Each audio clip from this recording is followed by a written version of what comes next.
questão das emendas impositivas, de fato, a gente tem que enfrentar, mas eu acho que existe um problema de fundo maior, que aí eu acho que a gente entra no centro do embate, assim, ou da discordância aqui. Por exemplo, concordo integralmente que a gente tem que fazer a disputa de corações e mentes para a gente colocar na pauta central esse avanço da consciência em direção a até uma mudança institucional mesmo.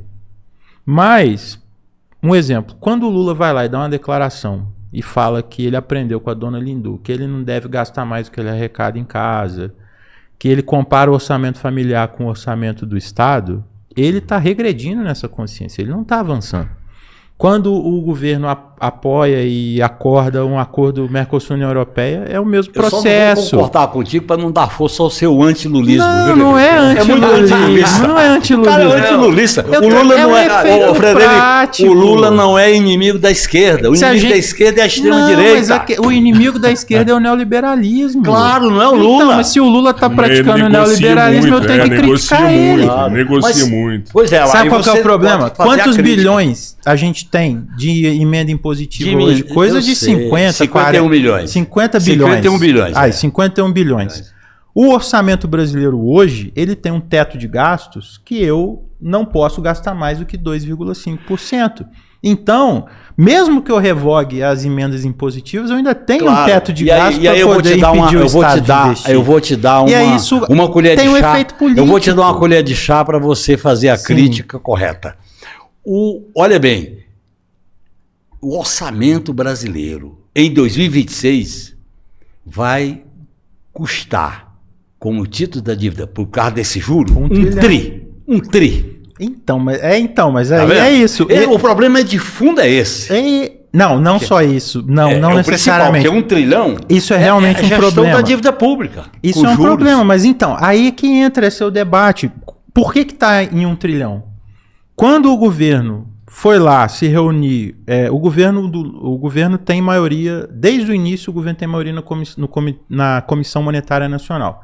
São 3 membros, o ministro da Fazenda, do Planejamento e o presidente do Banco Central. Conselho Monetário Nacional. Conselho Monetário Nacional, isso, CMN.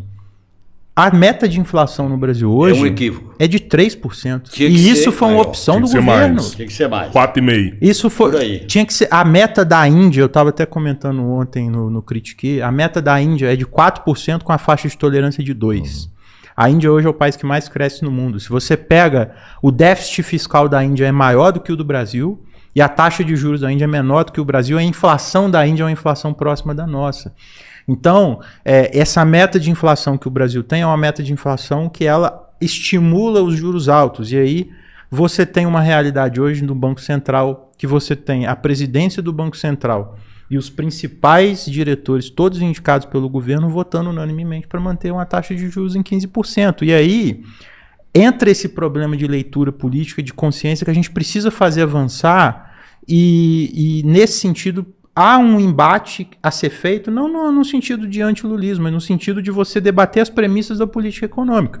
Se você pega um exemplo agora, o Guilherme Mello, que é secretário de Política Econômica do Haddad, ele foi indicado para ser diretor do Banco Central, em uma das direções. Vai ser indicado ainda. Vai ser, e agora está tendo uma avalanche, uma pressão muito forte do mercado contra o Guilherme Mello.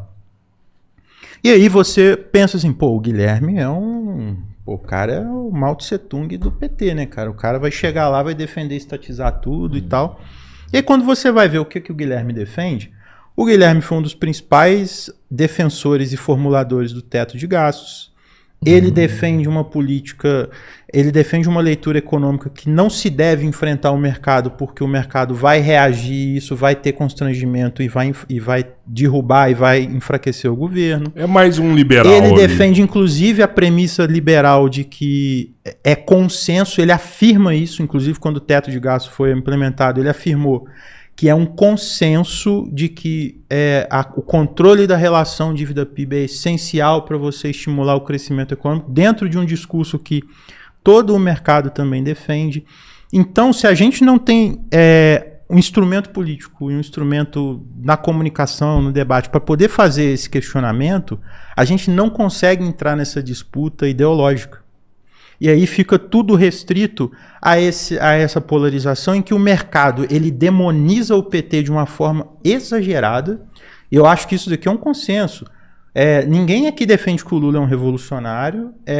O Lula ele não é um cara que ele traz grandes problemas para o mercado, mas o mercado ele continua achando isso. Por quê? Mas por uma razão, viu? Não é por causa da Globo. A Globo é parte disso. Porque a Globo é porta-voz disso. A classe dominante brasileira, ela se formou ao longo da nossa história, que vem da colônia, do Império e da República, como uma classe dominante que ela nunca foi obrigada a ceder. Ela não cede. Sim, e eles não querem ceder nada. Eles não querem ceder nada. Por isso que nós temos o sistema tributário mais perverso do mundo. Por isso que nós temos a taxa de juros mais elevada do mundo, por isso que nós temos uma concepção de entreguista que está na origem. Pessoal, quando deram o golpe de 64, o ministro das Relações Exteriores declarou que é bom para os Estados Unidos, é bom para o Brasil. Foi. Juraci Magalhães. Então, olha bem, essa classe dominante, o capitalismo aqui se viabilizou de maneira dependente com as estruturas arcaicas, propriedade, monopólios. A legislação trabalhista se modernizou a duras penas. Porque a questão social, até a 30, era uma questão de polícia. Então, a gente tem que entender a duras penas que essa classe dominante, né? ela fica no fio da navalha para impedir que um projeto popular avance. Agora, nós só podemos avançar com o projeto popular se a gente tiver força social organizada. Por isso que eu insisto, se não tiver força social organizada, que é movimento sindical, movimento popular, academia, intelectuais, se você não tiver isso, você não faz o enfrentamento. Porque ela tem que ter medo da luta, ela tem que ter medo do enfrentamento. Eu também acho. O erro nosso, e eu faço essa crítica, eu já fiz aqui para vocês, do Lula, no terceiro mandato, foi ele apostar tudo no diálogo com o Centrão. Ele não podia apostar todas as fichas no diálogo com o Centrão. Ele percebeu isso quando os caras verbalizaram que queria que ele ficasse nas cordas para ganhar a eleição dele em 2026. E quando quiseram enquadrá-lo, ele virou um pouco de jararaca. Aí ele pegou o IOF, o número de deputados, a bandidagem e o tarifaço e foi para uma política de enfrentamento da comunicação. Nós temos que entender, viu, Frederico, que essa particularidade de uma liderança popular, que é aquilo que o Maquiavel fala, ele tem a virtude e a fortuna. E a virtude e a sorte. Grande Maquiavel. Então o Lula é um pouco a expressão disso. Você acha que é por acaso, pessoal, que nesse Brasil conservador, o PT ganhou 4 eleições presidenciais? Com esse massacre que o PT sofre? Não é brincadeira, porra. 4 eleições presidenciais. Isso mostra a força também da liderança do Lula. Nós podemos ir para uma 5ª eleição, para uma 5ª vitória, considerando a vitória. Mas você não acha que o Lula representa uma... Isso é uma questão boa também. Você não acha que o Lula representa o fim dessa liderança popular e o PT não tem essa dificuldade de produzir essa liderança pós-Lula? Eu acho que o Lula representa o fim de uma época histórica em que ele foi produzido como essa liderança popular da classe trabalhadora, porque ele nasceu no coração da classe trabalhadora, que era o ABC, São Bernardo, e a trajetória dele, ele tá vivendo um fim de uma época histórica. O grande dilema para nós do PT e para nós da esquerda é construir esta alternativa que eu estou verbalizando aqui para ter novas lideranças, novo programa, para fazer a continuidade daquilo que é essencial do projeto, daquilo que tem que ser revisado, daquilo que tem que ser mudado, porque nós temos que discutir novas questões colocadas, como a segurança pública, como a nova classe trabalhadora que não tem direitos, é precarizada, como a questão da pauta das mulheres, da pauta do povo negro, da pauta da comunidade LGBTQIA+, da pauta dos povos originários, da pauta do meio ambiente, da pauta social do ponto de vista das políticas públicas. Nós temos que ampliar e inovar o que eu chamo de uma pauta popular, de uma pauta do povo. Porque se a democracia não se traduzir em melhorar a vida do povo, aí vem o fenômeno da abstenção. E a abstenção acaba sendo um risco para nós na disputa política. Mas aí é a questão da austeridade. Esse é o grande problema. E tem que a gente precisa melhorar a vida do povo, mas como que a gente melhora a vida do povo com teto de gastos? Por exemplo, isso gera uma dificuldade em termos políticos. Nós temos que superar o teto de gastos. E a minha campanha para um dos companheiros que vai disputar a reeleição foi que ele votou contra o arcabouço fiscal, o Rui Falcão. Ele criticou os cortes no BPC, E no salário mínimo. Os cortes, inclusive, que tem gente que vai pra internet falar que é mentira. Ah lá, o Genuíno tá reconhecendo que teve corte. Então nem teve. Eu nem tô falando isso aqui, ó. Teve, falando que era fake news do BPC, Manuel, essas coisas assim. Do BPC. Meu problema, minha divergência com... Olha, eu respeito muito a esquerda, até porque eu nasci dela. E eu tenho uma visão de esquerda.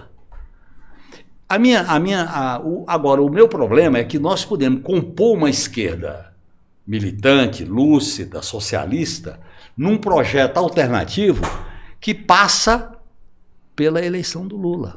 Essa é a minha divergência com o João Manuel. Passa pela eleição do Lula. Já ganharam o Lula. corte.